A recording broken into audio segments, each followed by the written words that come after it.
Assalamualaikum warahmatullahi wabarakatuh.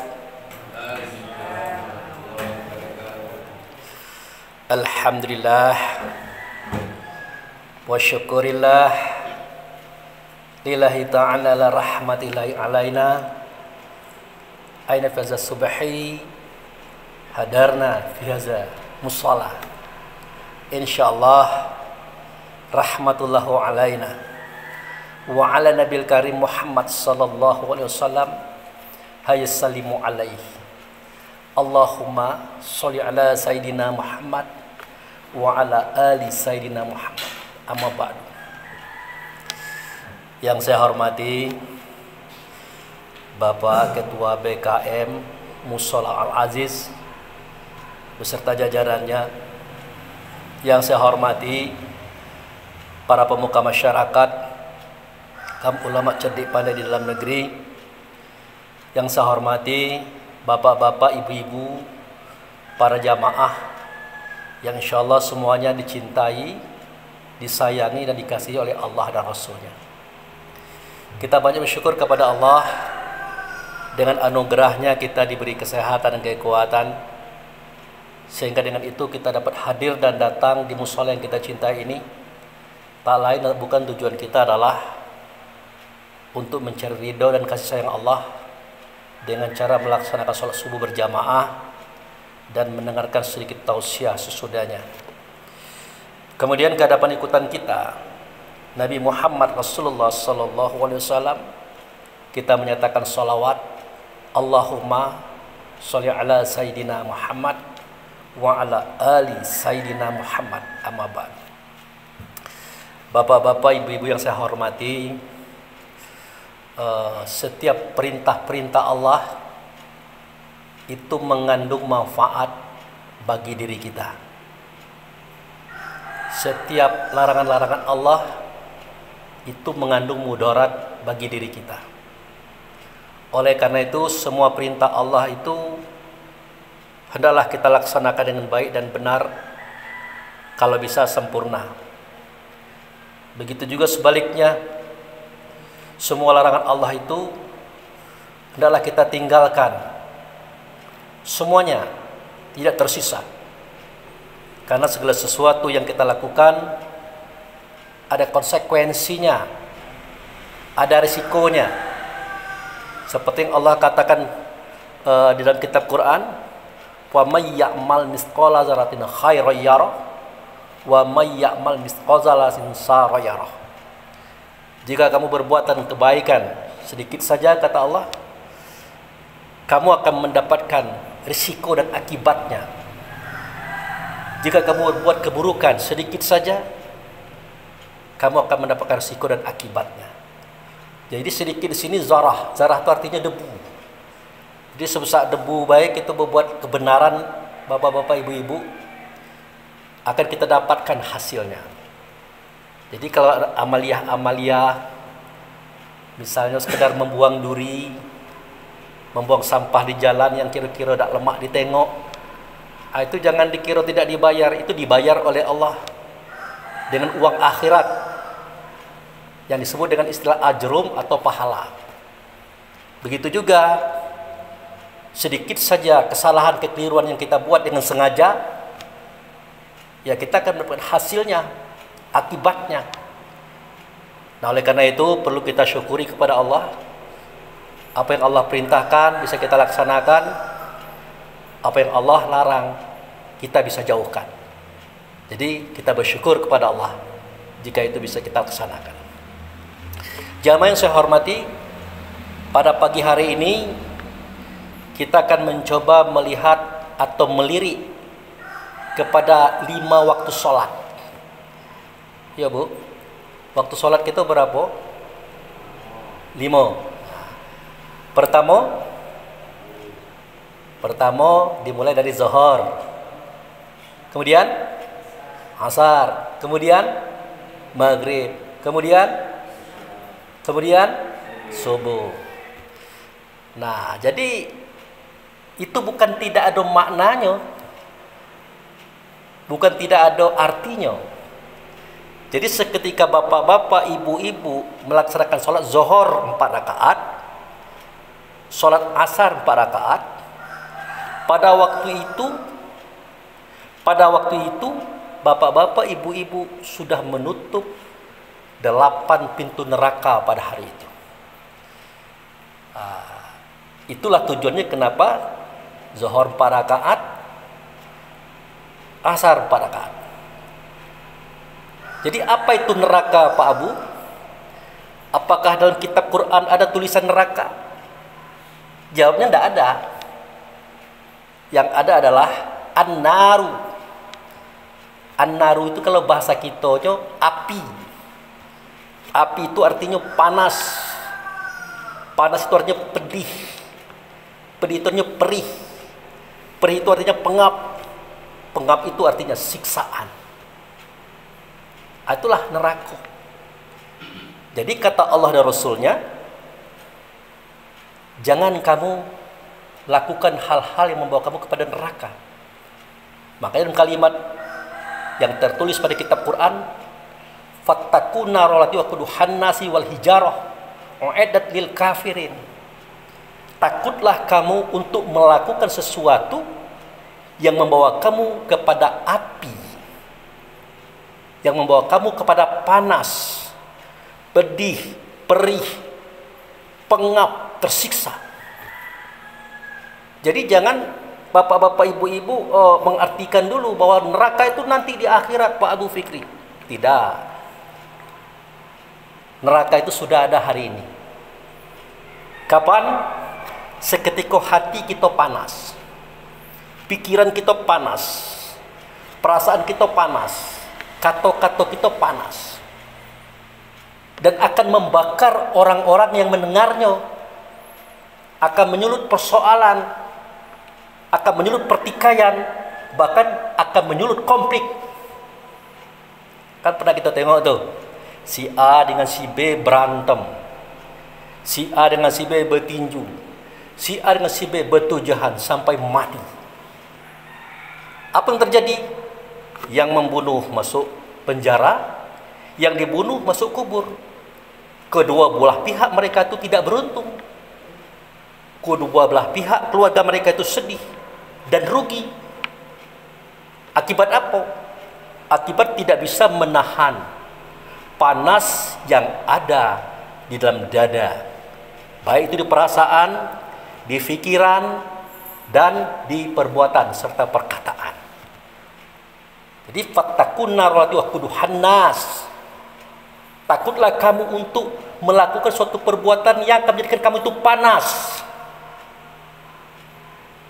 pedih, perih, pengap, tersiksa. Nah, pada ayat itu juga ditunjukkan oleh Allah sebabnya. Takutlah kamu kepada neraka yang bahan bakarnya adalah batu dan manusia. Apa itu batu? Batu itu kiasan daripada hati. Hati yang keras, hati yang melawan, hati yang membangkang dari nilai-nilai kebenaran.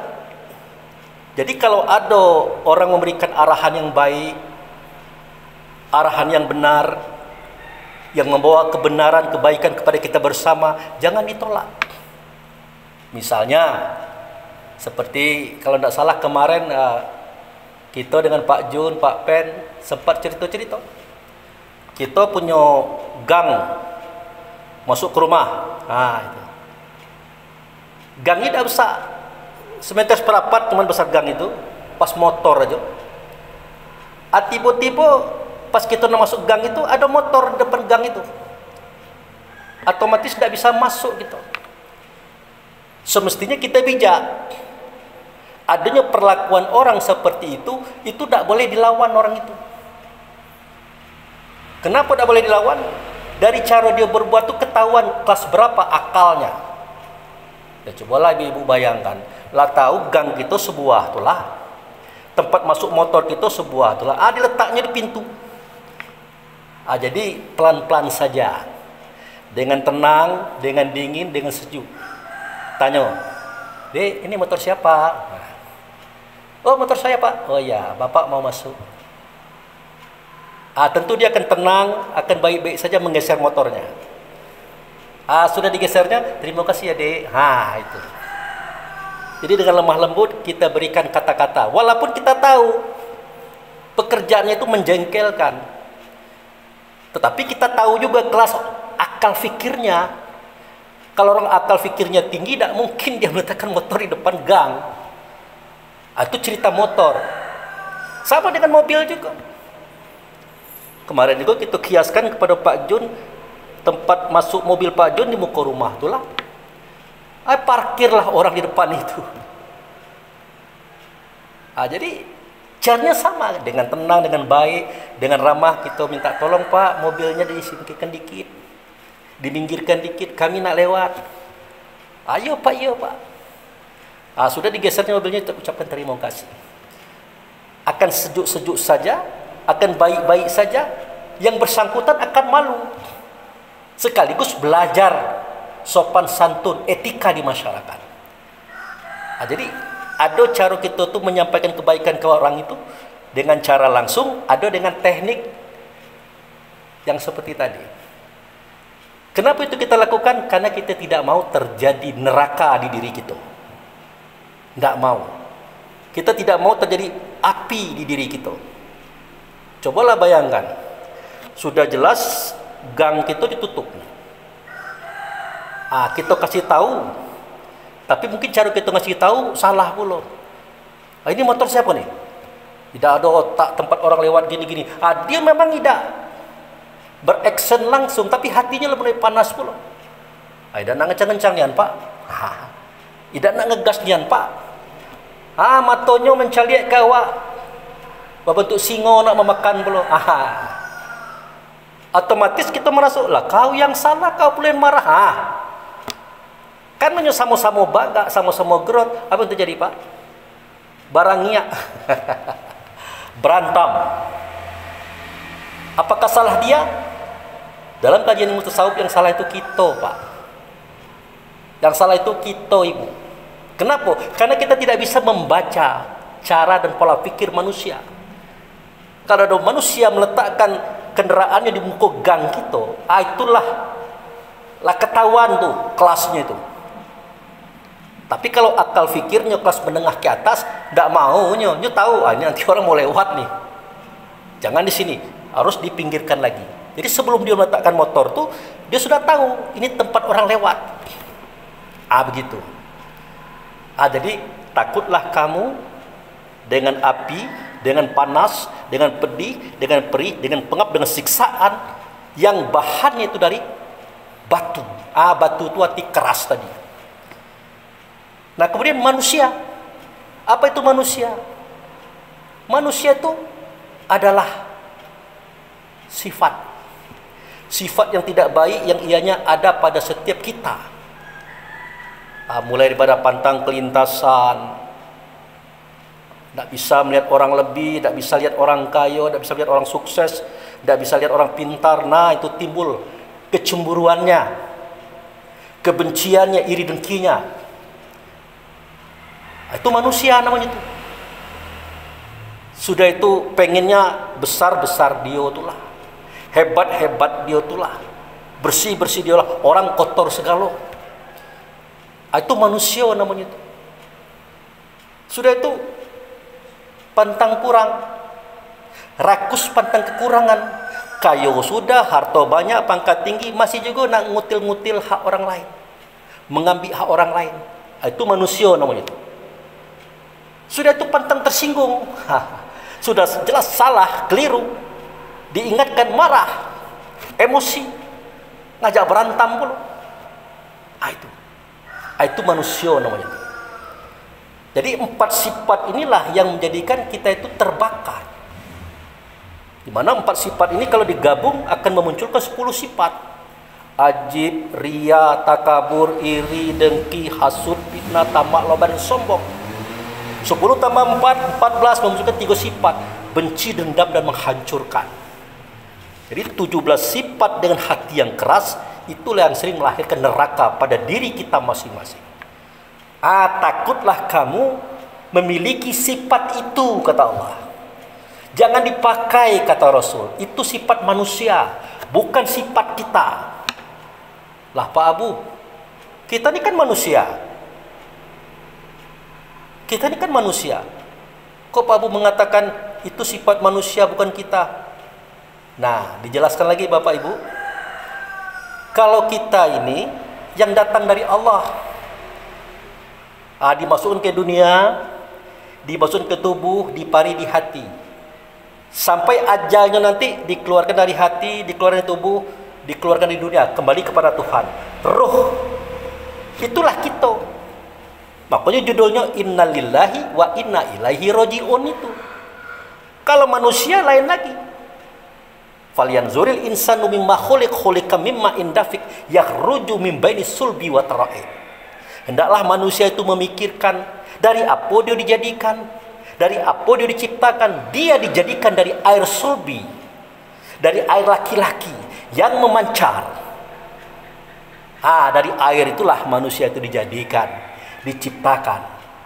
Di dalam air itu terdapat makhluk bernama spermatozoa. Itulah cikal bakal tubuh badan jasad manusia yang hidup di dalam tubuh itu yang disebut dengan manusia, yang punya 17 sifat tadi. Gitu. Nah, kemudian itu zuhur dan asar ya. Kemudian kita melaksanakan sholat maghrib berapa rakaat? Berapa rakaat? 3. Isya berapa rakaat? 4. Artinya kita sudah membuka 7 pintu surga. Jadi kalau kita melaksanakan 3 maghrib, 4 isya, berarti kita sudah membuka 7 pintu surga.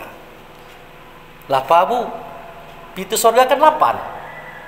Mana sebuah lagi? Ini yang perlu kita pahami. Surga itu pintunya 8, neraka itu pintunya 8. Tapi khusus surga pintunya 7. Satu lagi di mana? Ada di dalam dada kita itulah. Mana itu? Rasa tenang, rasa damai, rasa tentram, rasa menciptakan kesejukan di hati kita. Itulah surga. Jadi jangan pernah kita berharap masuk surga di akhirat dulu, terlalu cepat. Ciptakan dulu surga yang ada di dunia ini. Cari yang enak-enak, yang senang-senang, yang bahagia-bahagia, yang adem-adem. Pak Abu, apa? Kata orang Pak Abu tuh begini. Panas gitu. Panas Bu? Panas. Tapi ingat, jangan diikutkan. Terserah mereka mau bilang apa. Karena kita tidak seperti itu. Tidak usah dicari pula. Mana? Siapa orangnya? Katakan. Biar nambah datangi rumahnya. Itu cari neraka namanya itu. Lah jelas kita dipitnah orang, digunjingkan orang, dan apa yang dia katakan terhadap diri kita itu tidak ada. Tidak perlu diklarifikasi Ibu, tidak perlu diklarifikasi Bapak, tidak ada gunanya. Kalau dia orang baik, tentu tidak akan mungkin dia mengatakan Pak Abu itu begini. Tidak mungkin. Karena dia orang tidak baik lah, tidak ada gunanya kita cari. Apa dengan adanya kita mencari dia akan berubah jadi baik? Akan meminta maaf? Tidak ada. Biarkan sajalah. Untuk apa? Untuk menciptakan surga di dalam hati kita. Gitu. Sudah itu, seketika hak kita diambil orang, tampak di mata kepala kita, kita katakan, dek jangan diambil dek, itu punya saya. Itu. Tiba-tiba dia ngotot, membulalang carawaknya. Kalau memang kadarnya itu tidak terlalu besar, ya sudahlah. Mungkin bagi dia itu penting, tapi caranya mendapatkan itu salah. Kita ikhlaskan saja dalam bentuk sedekah namanya. Tapi kalau barang itu sangat pokok, sangat penting, jangan dikasihkan. Sedikit kita perjuangkan, mungkin ada kekerasan di situ. Tapi jangan kita turunkan, yang penting barang kita berbalik. Macam mana caranya itu? Itu. Jadi segala sesuatu itu kita hindarkan yang akan memening-meningkan kepala, menyusah-nyusahkan hati. Supaya apa? Terbit rasa kesejukan, kedamaian, ketentraman di hati, itulah surga. Jadi ciptakanlah yang enak-enak, yang senang-senang. Di rumah itu kita sendirian misalnya, nontonlah tontonan yang menarik, yang menyenangkan. Iko tidak nonton tuh cerita orang berselingkuh aja. Akhirnya tiap laki kita balik, buku kita buruk. Kenapa? Karena hati itu diasah dengan rasa perselingkuhan. Ini agak lain gelaknya kok, agak lain senyumnya kok, agak riangnya. Padahal laki tadi baru sudah dapat loka, sudah dapat duit, gembiralah dia. Di hati kita apa? Macam-macam kata kita katakan pula dia, ini jangan-janganlah mulai berselingkuh. Mulai laki kita masuk ke dalam kamar, mulai kita tengok HP-nya. Kenapa? Diasah oleh hati curiga, oleh hati persangkaan. Ini kadang-kadang, maaf, ini yang banyak ini ibu-ibu ini yang model ini. Kalau kami laki-laki ku tidak pula. Kami ini iyo idak. Kalau kami keluar kerja idak. Ya masalah kita senyum, bertutur sapa baik, lemah lembut kepada orang, ini kepada siapapun, tidak kepada perempuan, kepada laki-laki pun kita tersenyum. Tapi karena tiap hari tontonan itu, tontonan cerita orang berselingkuh aja, dikira oleh ibu-ibu itu lumrah. Cemburu itu lumrah Pak Abu, belum tentu. Bahkan cemburu itu ada kalanya persangka buruk itu Bapak, persangka buruk itu Ibu. Sehingga apa yang kita pikirkan, yang kita rasakan terbit seperti ionian, padahal tidak. Makanya banyak bapak-bapak itu bingung. Balik dari mana-mana, bukan air minum yang diletakkan oleh orang rumah, bukan nasi yang dihidangkan, mukung mayun.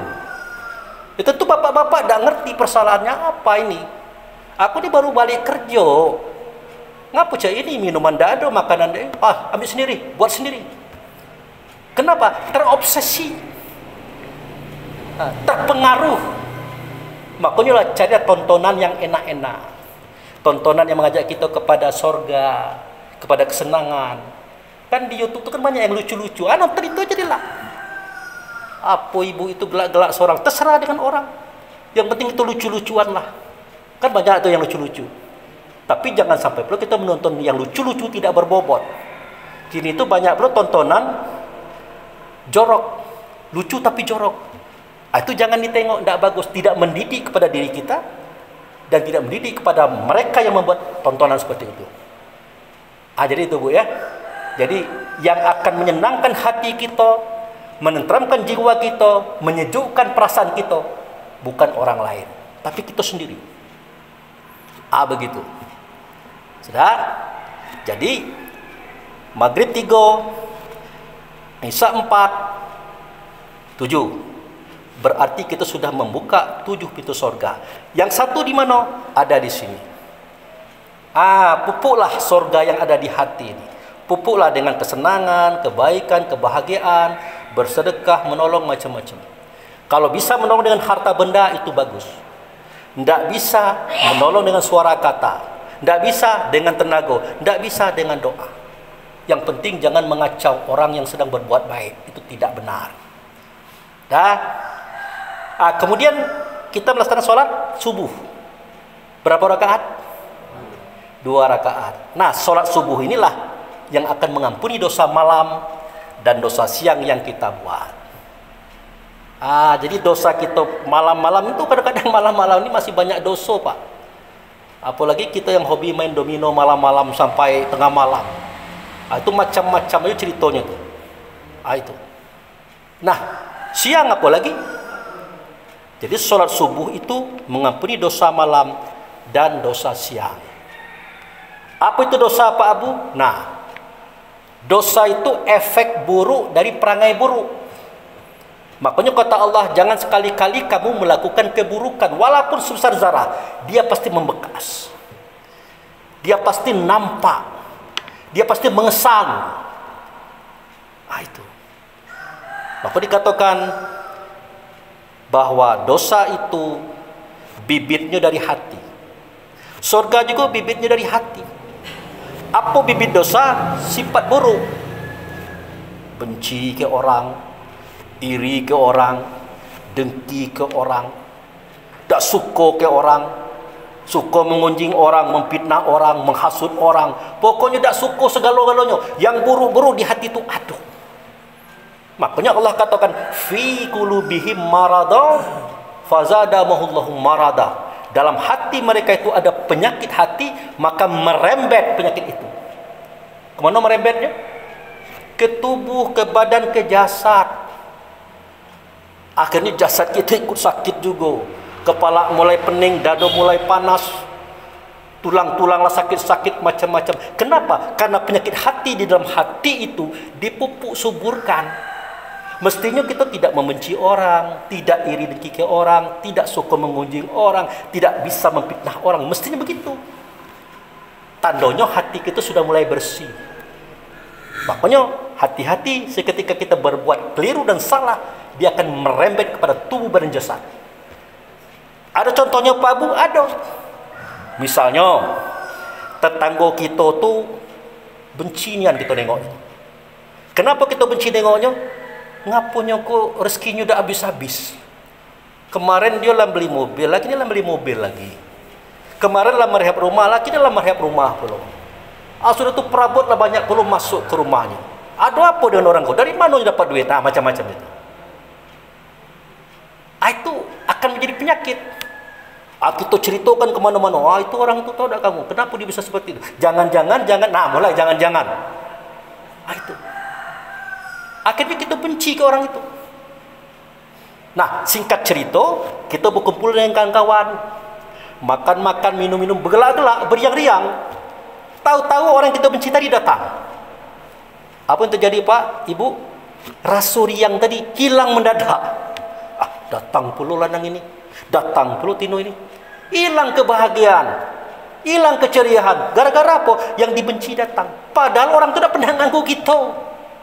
Tak pernah ngucap kita salahkan dia, padahal yang di sini yang salah. Itu. Begitu aja Bu ya. Pak, ceramah kita pagi-pagi. Tak usah panjang-panjang, nanti ibu-ibu ngantuk belum. Jadi itulah, laksanakanlah sholat subuh 2 rakaat. Itu mengampuni dosa malam dan dosa siang. Laksanakan zuhur 4 rakaat, asar 4 rakaat. Itu menutup pintu neraka yang ada pada diri kita. Dan di akhirat kita melaksanakan maghrib dan isya 7 rakaat, membuka pintu sorga. Yang satu di mana Pak Bu? Ada di sini pintu sorga itu. Ciptakan sorga hari ini. Tenang-tenanglah, senang-senanglah, baik-baik saja, enjoy saja, bahagia saja. Mudah-mudahan kita selamat. Demikian, terima kasih. Wabillahi taufiq wal hidayah. Assalamualaikum warahmatullahi wabarakatuh.